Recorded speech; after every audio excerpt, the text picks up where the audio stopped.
Hey guys, I'm back. So now that we know how isolating this is, what are the next steps?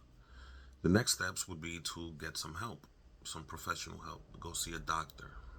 I definitely advise you to go see a doctor and explain your situation, how you're feeling, and what you're going through. 26 years ago, I did that. I explained what was going on. I told them, and my experience was medication. They diagnosed me with panic disorder, and they put me on Zoloft. It didn't help at all, not for me at least. It didn't help. It clouded my memory and just left me like that. I did not like that feeling. I would still get the panic attacks when I went outside, and I took them for about 2 months, and it didn't work. So we tried to go to therapy, but back then the panic attacks were too strong and you couldn't do them over the phone, so couldn't do it. I got on the internet and I searched up agoraphobia, found out what it was, searched up panic attacks, found out what they were. I tried to look for chat rooms. I tried to look up studies, anything. There was nothing. There was nothing, and it just I was just heartbroken. I felt alone, so alone. I can't be the only person in the world that's going through this. That's impossible. I couldn't find any help. And then I came across one article, and I wish I remembered what it was. But essentially, this guy, he went through it. And what he did was he started making safe zones. And that's what I started doing. So what I did was, like I said, we were in a 5-story walk up.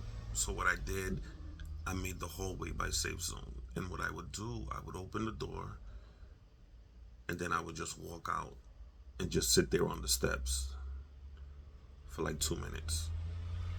And then I would go back in the house. Next day, 5 minutes, back in the house. Then I would walk down the stairs in between the fifth and the fourth floor. 5 minutes, back in the house until I made it to the front of the building. And I would stay there for 5 minutes. Now that became my safe zone. And then eventually I would walk 5 minutes until I made it to the corner, and then back upstairs. And then I noticed I was outside for like maybe 10 minutes. And I'm like, okay, making a little progress. And I finally made it to the store. And the first time I made it to the store, I bought something and I went to the counter and there was a whole line there. Guy was making a sandwich for somebody else, and the line, I felt it. I felt it coming on. I put, it was bread I was buying. I put the bread back, rushed back home. I saw the line and I saw the people. It was too much for me. I went back home. 2 or 3 days later, I tried it again, breathing, and my wife was with me this entire time. So you do not have to do this alone. If you intend to try doing this, you don't have to do it alone. Have someone there with you, and that's essentially what I did. And then I had like a 3 block radius that was my safe zone. I was there now. I did this yesterday. I could do this today. It's nothing. That's how I started reprogramming my mind. Like, I did this already. This is nothing, you know? And for everybody else, everybody walking is their day to day. But for you, it's like, I can't make it to that corner, you know? And it's weird, but that's essentially what you feel like it's your new normal. But it's not, and it doesn't have to be. But it will feel that way. So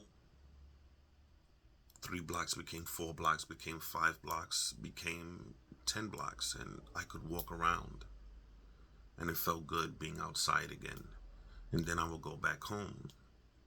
Still couldn't get on buses, still couldn't get on cars, in cars, on cars. Still couldn't get on buses, still couldn't get in cars. But I was getting better, and it felt good to get better. And then we took a cab ride to Fordham in the Bronx. We live close by. It's like maybe 5 minute ride. And we did it. I got in the car, we did it. And then hailed another cab, went back home. We weren't going anywhere. I just wanted to get in the car. And I did it. So it got a little easier. And then we found a therapist. I finally went to therapy for the first time. Got on the train with my wife. The entire time I was shaking. Standing up, I couldn't sit down. Standing up, staring at everybody, shaking. And she held my hand the whole time. And finally saw the therapist. We spoke. More medication. It didn't work. It didn't work for me. I don't know why, but it was hard going to these appointments, getting on the train, waiting for the train, the people around. So I went to several of these appointments, and we talked, we spoke, and it feels good to talk to somebody. It always feels good to talk to somebody, because you can't hold all of that in. It's not good for you. But then I missed one appointment because it's never the same. Like I said, just because you did it yesterday, you're like, okay, I could do it now. Keep thinking like that. But it's never going to be the same. Something might be different. You can't control the world around you. Something might be different the next day, where somebody yells or a dog barks or something, and it'll trigger something in you, and then, okay, I can't do it today. And that's okay. Try again when you're ready. That's okay. Don't let it bring you down that you couldn't do it. Oh, I did it yesterday, I should be able to do it today. Don't think like that. Don't bring yourself down. It's a process. It's a process. And so I missed an appointment, and then I called in, said I couldn't go, to be told, oh, well, if you miss 3 appointments, we're gonna kick you out. Kick me out of what? Out of going to therapy? So eventually I missed 3 appointments because I couldn't go, and they wouldn't do it over the phone. So no therapy. So I just kept doing what I was doing, little by little. Getting on the bus for 1 stop, getting on the bus for 2 stops, walk back home. Getting on a cab ride for 5 minutes, go back home. If you have a friend who has a car, you get that easier, save some money.